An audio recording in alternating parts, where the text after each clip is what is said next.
عزیز طلباء و طالبات، اس موڈیول میں ہم یہ سمجھنے کی کوشش کریں گے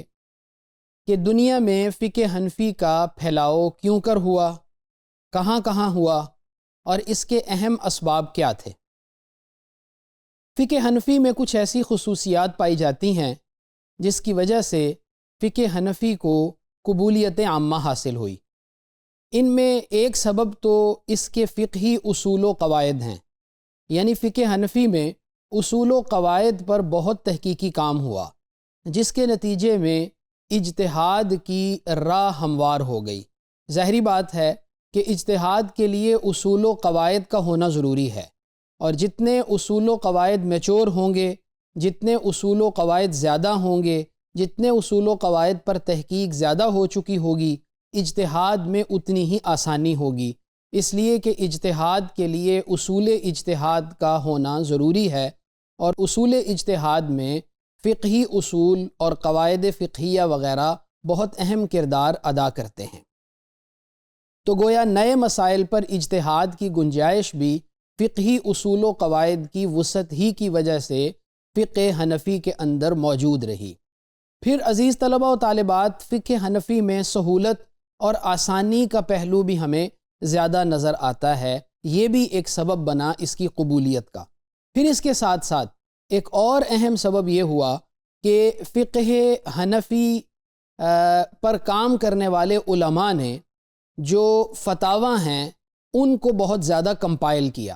یعنی فقہ حنفی کے اندر کتب فتاویٰ ہمیں بنسبت دوسرے فقہی مکاتب فکر کے زیادہ ملتی ہیں، اور ظاہری بات ہے کہ جب فتاویٰ کی کتب زیادہ ہوں گی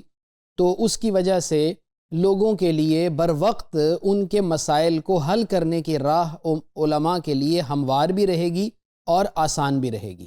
عزیز طلباء و طالبات، اگر ہم یہ دیکھنا چاہیں کہ فقہ حنفی جغرافیائی طور پر کس طرح سے اور کس کس جگہ کے اوپر پھیلا، یا جغرافیائی مراحل اس کی ترویج کے کیا ہیں، تو عراق و خراسان وہ علاقے ہیں جہاں پہ اس کی ابتدا ہوئی۔ یعنی ظاہری بات ہے کہ امام ابو حنیفہ رحمۃ اللہ علیہ تو کوفہ میں پیدا ہوئے، بغداد میں فوت ہوئے، لیکن فقہ حنفی کی وہ پہلی لوٹ کہہ لیجئے، یا ان مجتہدین منتسبین کی جو پہلی شاگردوں کی ایک لوٹ تھی، وہ عراق اور خراسان میں منظم ہوئی، لہٰذا وہاں سے فقہ حنفی کی ایک ابتدا ہوئی۔ پھر ماوراء النہر، ترکستان اور خراسان میں اس کا بہت فروغ ہوا، اور پھر آہستہ آہستہ فقہ حنفی بر صغیر، شام اور مصر تک پھیلی۔ لیکن اس میں بہت بڑا کردار ان علماء نے بھی ادا کیا جن کی وجہ سے مختلف سلطنتوں کے اندر فقہ حنفی سرکاری فقہ یا سرکاری مذہب فقہی کے طور پر رائج رہی۔ آپ نے پچھلے موڈیول میں دیکھا کہ امام ابو یوسف رحمۃ اللہ علیہ عباسی سلطنت میں سب سے پہلے چیف جسٹس مقرر ہوئے تھے، لہٰذا حکومتی سرپرستی بھی بہرحال اس کی ایک وجہ بنی، اور پھر اسلامی دور میں سب سے لمبی حکومت کرنے والے عثمانی عہد، یعنی عثمانی جو لوگ تھے، عثمانی دور کے اندر، عثمانی سلطنت کے اندر بھی فقہ حنفی سرکاری مذہب کے طور پر رائج تھی، اور یہ بھی ایک وجہ بنی اس کی ترویج کی۔ اور ترکی جو موجودہ ترکی ہے، اور اس کے ساتھ جو اور سارے عالم عرب کے علاقے ہیں، کیونکہ یہ سارے عثمانی سلطنت کے ماتحت تھے، لہٰذا یہاں بھی فقہ حنفی کو خوب ترقی ہوئی۔ فقہ حنفی کی عوامی مقبولیت میں ایک تو معاملہ عبادات اور معاملات میں سہولت کا تھا، پھر عوامی مزاج سے ہم آہنگی بھی فقہ حنفی میں زیادہ تھی، پھر چونکہ حکومتی اور عدالتی نظام میں بھی یہ نافذ تھی تو یہ بھی ایک وجہ بنی اس کی عوامی مقبولیت کی۔ پھر اس نے معاشرتی استحکام میں بھی کردار ادا کیا۔ عزیز طلباء و طالبات، فقہ حنفی کے اندر معاشرتی استحکام کے جو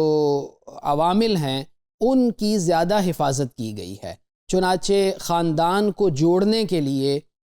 بہت کم صورتوں کے اندر تفریق کی اجازت جو ہے وہ دی گئی ہے، تاکہ خاندان جڑا رہے۔ اور